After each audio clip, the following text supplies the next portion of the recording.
दिसला का? चल या इकडे या.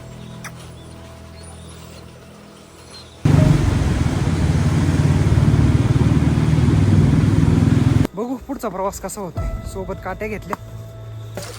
अरे पण तुला वरती जायला कोणी लावलं होतं ते सांग. हा आमच्या पुढं चाललाय बरं.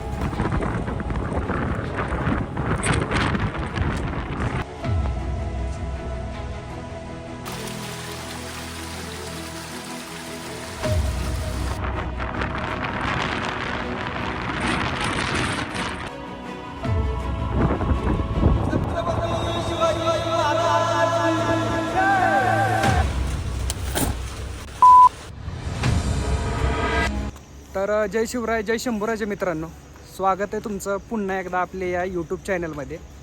आणि आज आपण चाललो आहे युनेस्कोने ज्या किल्ल्याला जागतिक वारसा स्थळ म्हणून घोषित केलं आहे तो किल्ला बघायला, म्हणजेच राजगड किल्ला बघायला. जवळपास 11 वाजल्यात. नाईट ट्रेक करायचं आहे आपल्याला आणि आता थोड्याच वेळात निघू आपण. तसा राजगड किल्ला या अगोदर पण जवळपास 3 वेळा केलेला आहे, पण आजपर्यंत रात्रीचा गड आपण कधीच चढला नव्हता. म्हणूनच आज आपण नाईटला ट्रेक करणार आहोत.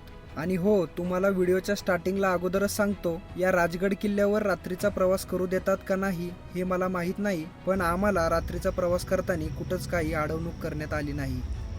पुणे जिल्ह्यातल्या भोर तालुक्यात असणारा हा राजगड किल्ला पुणे शहरापासून जवळपास 50 ते 60 किलोमीटर अंतरावर आहे. आणि राजगडावर जाण्यासाठी पाली आणि गुंजावणे या दोनही गावातून वाटा आहेत, पण आज आपण गुंजावणे गावातूनच चोर दरवाजाने गडावर जाणार आहोत. चल या इकडे या.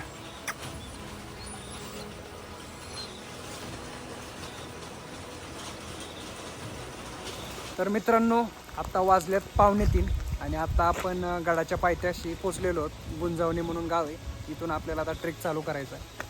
माझं हे फर्स्ट टाईम आहे नाईट ट्रेक करायचं. तर चला मित्रांनो, करूया ट्रेकला सुरुवात. जवळपास 3 वाजलेले आहेत. बघूया गडावर आपण किती वाजता पोचतोय. आणि मी काही एकटा नाही आलेलो आहे, माझ्यासोबत मित्र पण आहे आपला प्रतीक. आणि एकटं यायचं कोणी रिस्क पण घेऊ नका एवढ्या रात्री, कारण येताना रस्ता एवढा खतरनाक होता, त्याच्यामुळं कोणतरी सोबती घेऊन या. आता एवढं धाडस करून रात्रीचा गड चढायला सुरुवात केली तर खरं, पण मनातली भीती काय जातच नव्हती, कारण रात्रीचा गड चढणारे फक्त आम्ही दोघंच होतो.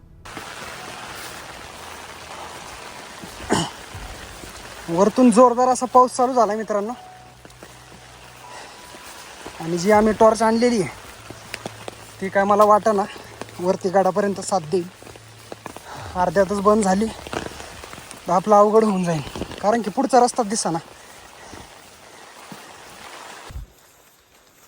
नाईट ट्रेकला आलो आहे तर खरं पहिल्यांदा, आणि एक सिंगल छोटीशी टॉर्च घेऊन आलेलो आहे.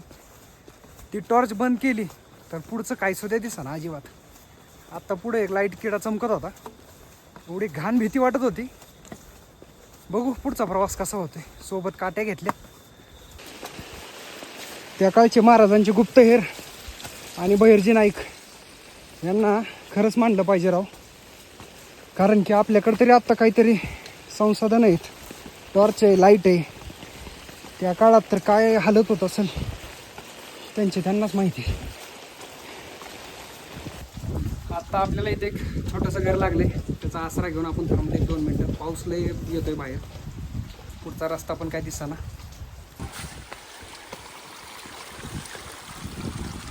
रेलिंगवर चमको.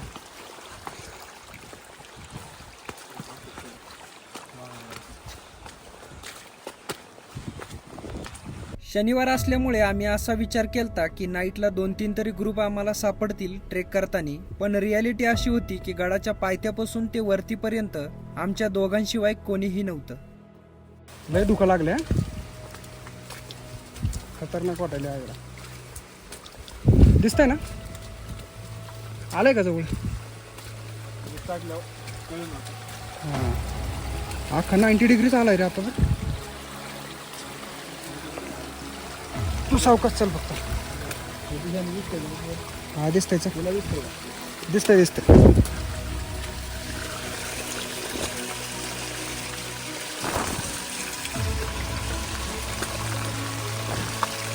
चल टॉर्च लावलं मी आता डायरेक्ट.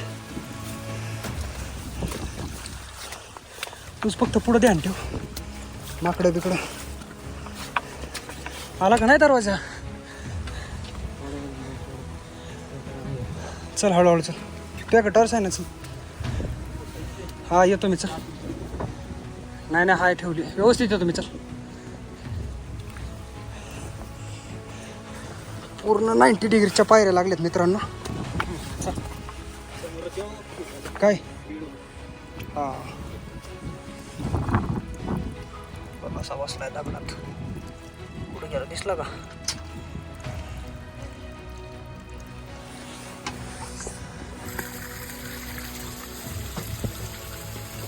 माकडं नसाय पाहिजे एवढं संध्याकाळची असली तर अवघड काम.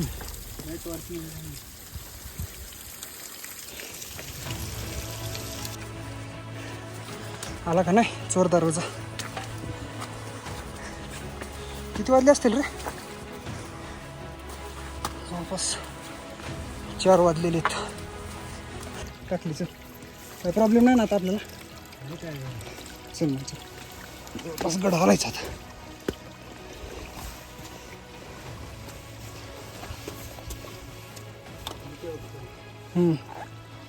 सावकाश चल. आला का.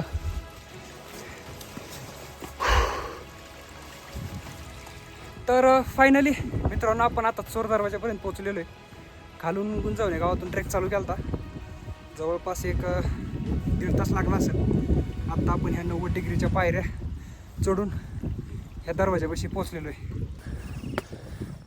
तर जवळपास आपला हा नाईटचा ट्रेक सक्सेसफुली झालेला आहे. आता इथं पुढे गेल्यानंतर एक देवीचं मंदिर लागतं. तिथं थोड्या वेळ बसू आपण, आराम करू. आणि पहाटे चोर दरवाजाने गडावर आल्यानंतरनं आपल्याला छत्रपती शिवरायांच्या अर्धांगिनी व शंभूराजांच्या आईसाहेब म्हणजेच महाराणी सईबाईंच्या समाधीचं दर्शन घडलं. एवढ्या सकाळ सकाळी गडावर पोचलो तर खरं, पण आपल्या प्लॅनमध्ये थोडासा चेंज झाला. ज्या पद्मावती देवीच्या मंदिरात आपल्याला थोडाफार आराम करायचा होता, नेमकं त्याच मंदिरात 28 ते 30 पर्यटकांचा ग्रुप झोपला होता.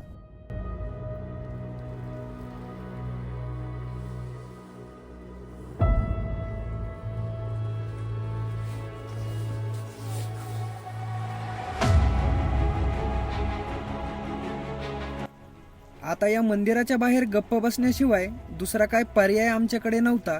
गडावर उजेड होण्याची वाट बघत आणि महाराणी सईबाईंच्या समाधीकडे बघत कसे 2 तास निघून गेले कळालंच नाही.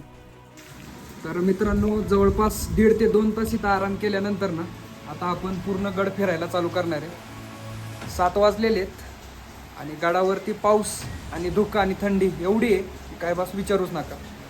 आपल्या हिंदवी स्वराज्याची पहिली राजधानी म्हणून ओळखल्या जाणाऱ्या या राजगड किल्ल्याचं अगोदरचं नाव मुरुमदेव असं होतं. पुढे निजामशाहीचा संस्थापक म्हणजेच मलिक अहमद याने हा किल्ला जवळपास 1490 साली जिंकून घेतला. नंतर 1625च्या सुमारास आदिलशाहीच्या ताब्यात हा किल्ला होता. पुढे 1630च्या काळात छत्रपती शहाजीराजे आदिलशाही सोडून निजामशाहीकडे आले तेव्हा हा गड त्यांच्या ताब्यात आला. आणि सर्वात महत्वाची घटना म्हणजे 1645 मध्ये हा किल्ला छत्रपती शिवाजी महाराजांनी जिंकून घेतला व किल्ल्याचं नाव राजगड ठेवून किल्ल्याचं मोठ्या प्रमाणात बांधकाम करून घेतलं.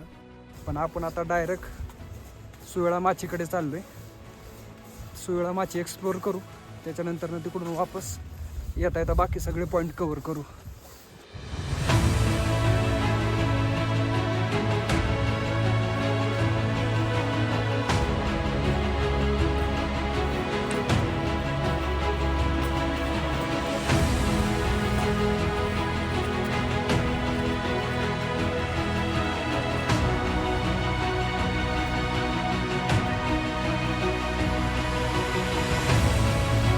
आणि अजून एक मेन गोष्ट सांगतो तुम्हाला मित्रांनो, जेव्हा तुम्ही नाईटचा ट्रेक करून गडावरती येता, आता आम्ही दोघंच होतो, येताना आमची पार जाम फाटली होती. ज्यावेळेस तुम्हाला पण यायचं असेल तर कमीत कमी 7 ते 8 जणांचा ग्रुप घेऊन वरती या. कारण कसं आहे रात्रीचा पार सगळा अंधार आहे येताना, त्याच्यामुळे थोडी भीती तर वाटतीच.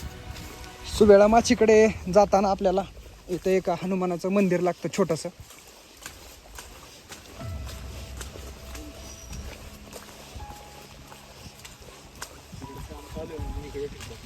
बघा इथं ठेवली आहे हनुमानाची मूर्ती. आणि सुवेळा माचीकडे जाण्याचा अर्धा प्रवास केल्यानंतर ना आपल्याला हा मध्ये चिलकती बुरुज लागतो, जो पार सगळा धुक्याने झाकून गेलेला आहे. तर मित्रांनो, आता आपण चिलकती बुरुज जवळ आलेलो आहे. आता सगळ्यात पहिला चिलकती बुरुज बघू आणि इथून आपल्याला खालून रस्ता आहे सुवेळा माचीकडे जायचा आणि ते हत्ती नेडं पण आपल्याला तिकडंच बघायचं आहे. तर आता सगळ्यात पहिला आपण चिलकती बुरुज कव्हर करू. या चिलकती बुरुजाची कमाल अशी की या बुरुजावरून पाठीमागे पाहिलं तर आपल्याला बालेकिल्ला दिसतो आणि बरोबर सरळ दिशेत पाहिलं तर आपल्याला सुवेळा माची दिसते. आता आपण वरती आलेलो आहे चिलकती बुरुजावर. बघूया चिलकती बुरुज कसा आहे. गडावरले सगळे जे काही ठिकाण आहेत हे जर असेच राहिले असते तर किती भारी असतं मित्रांनो. चिलकती बुरुज आणि इथून आपल्याला समोरचा जो नजारा दिसतो सुवेळा माचीचा दिसतो. धुक्याच्या कारणामुळं पुढचं आपल्याला काहीच दिसेना, पण आता आपण नेक्स्ट सुवेळा माचीकडेच जाणार आहोत. तर मित्रांनो, चिलकती बुरुज कव्हर करून आपण चाललोय आता सुवेळा माचीकडे आणि तिथंच आपण ते हत्तीच्या सोंडाच्या आकाराचं हत्ती प्रस्तर आणि तो मधला सर्कल पाहणार आहोत. इथं अगोदरच्या काळामध्ये तटबंदी किंवा इथून चोरवाट असत, पण आता इथून आपल्याला खाली सगळी पडझड झाल्यामुळे डायरेक्ट खाली रस्ता बंद आहे.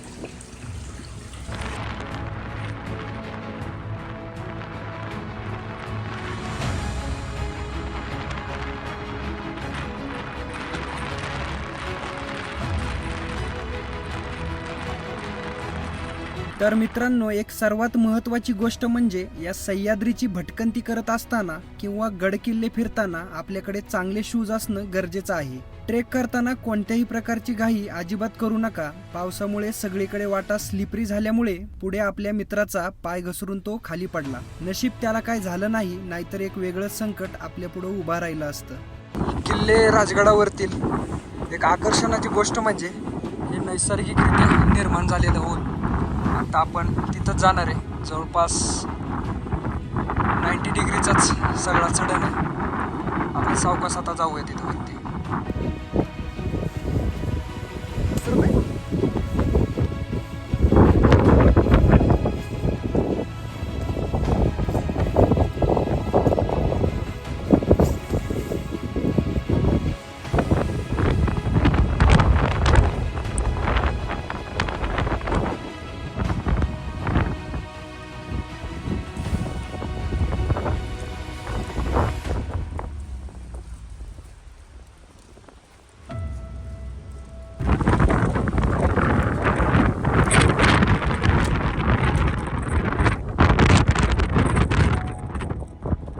हे राजगडावरील नेडं पाहायला जाताना ट्रेक खूप अवघड असून त्या ठिकाणी खूप जोरात वारे वाहतात. म्हणून प्रत्येकाने आपली आपली काळजी घ्या आणि अवघडच वाटत असेल तर हे ठिकाण लांबूनच पाहायला हरकत नाही. तर मित्रांनो, आता आपण पाहणार आहोत हत्तीच्या सोंडासारखं दिसणार हे माझ्या मागच आहे हत्ती प्रस्तर, पण त्याचा व्ह्यू आपल्याला पुढून मिळतो. त्याच्यामुळे आता आपण पुढे जाऊया. आणि ते हेच आहे हत्तीच्या सोंडेसारखं दिसणारं हत्ती प्रस्तर, जे आपल्याला धुक्यामुळे जास्त दिसणार नाही, तरी पण मी जवळून दाखवायचा प्रयत्न करतो. हे बघा,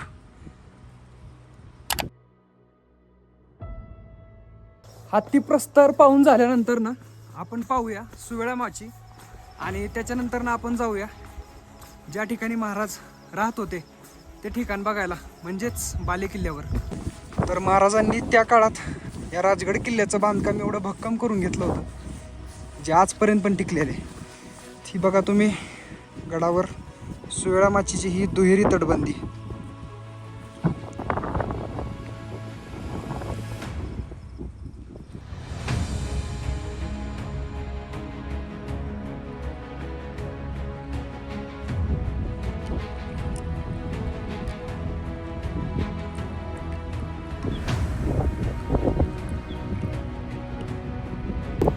सुवेळा माची मित्रांनो आता पूर्णपणे एक्सप्लोर केल्यानंतर ना आता आपण चाललोय बालेकिल्ल्याकडं.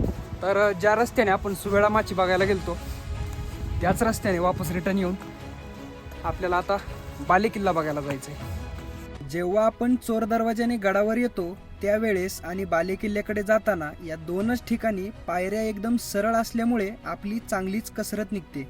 रात्रीचं ट्रेकिंग करून भर सकाळी किल्ला फिरणारे आम्ही दोघंच होतो, पण नंतरनं वाटेत आपल्याला अजून एक सोबती ऍड झाला, ज्याला आम्ही आमच्यासोबत येऊ नको असं म्हणतच होतो, तरी पण गडी काय अजिबात ऐकायला तयारच नव्हता. त्याची पण बालेकिल्ला बघायची इच्छा होती वाटतं, पण पुढे गेल्यावर ह्या असं घडलं.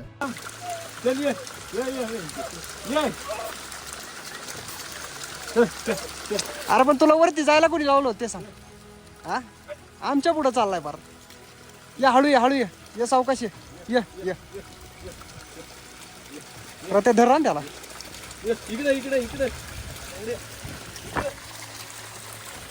ये, जा खाली जा खाली. आता जा तू यासाठी माणूस पाठवलाय. जा खाली जा. त्याला हाक मार परत येईल ते.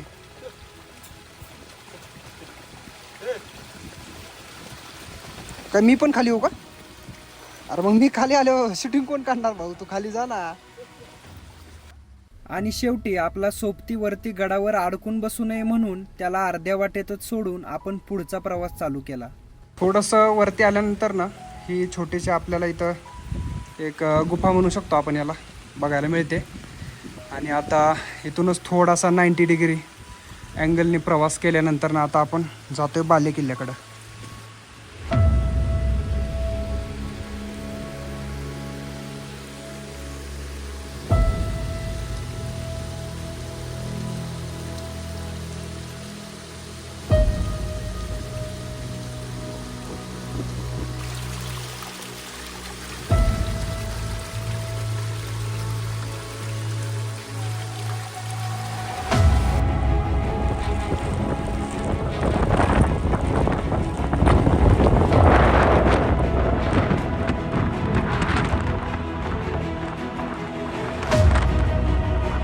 या ठिकाणी आपण आता आलोय बालेकिल्ल्यावर.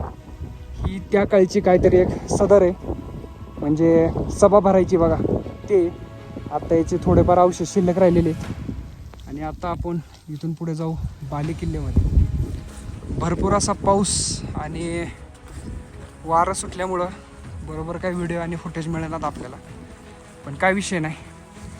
इथला हा नजारा आणि हा परिसर एक नंबर आहे.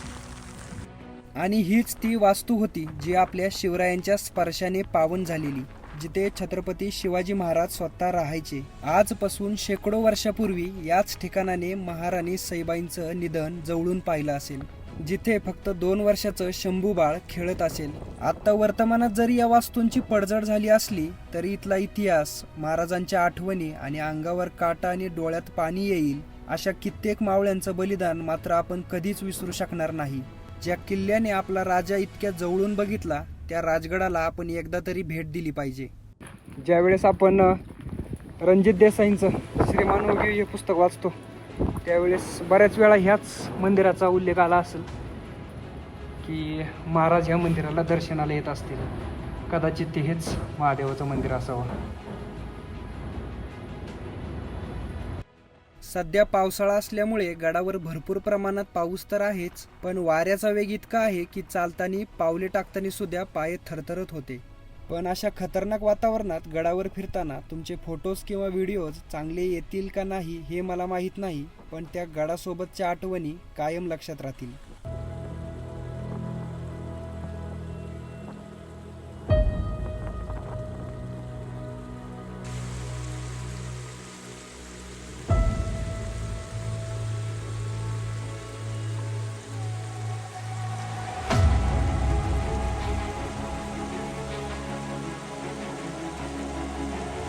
आणि किल्ल्यावरील बरीच ठिकाणं बघून जेव्हा आपण परतीचा प्रवास चालू करतो तेव्हा मात्र गडावर गर्दी वाढायला चालू होते.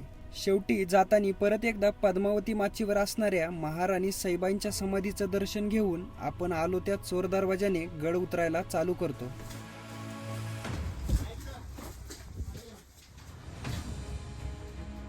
आता आपण परतीचा प्रवास चालू करतोय. वाटलं होतं रविवार आहे गडावर कोणी येणार नाही, पण असली गर्दी आहे ना जाताना. आत्ता बरं झालं आम्ही सकाळीच आलो. तर या राजगड किल्ल्याचा फक्त संजीवनी माची हा आपला पॉईंट राहिला. आपण चोर दरवाजापासून आलो होतो त्यामुळे आपण काही तिकडे गेलो नाही. तो पॉईंट आपण नेक्स्ट ज्यावेळेस येऊ त्यावेळेस कवर करू. आणि लास्टला तुम्हाला एक महत्त्वाची गोष्ट सांगतो, नाईट ट्रॅक जर तुम्हाला करायचा असेल तर तुमचा ग्रुप असेल 7-8 जणांचा तरच करा, नाहीतर 1-2 जण असेल तर अजिबात यायची रिस्क घेऊ नका. आणि लास्टला जाता जाता तुम्हाला हा व्हिडिओ जर आवडला असेल, याच्यातून माहिती मिळाली असेल, तर आपल्या चॅनलला सबस्क्राईब करा, लाईक करा. भेटूया पुढच्या व्हिडिओमध्ये.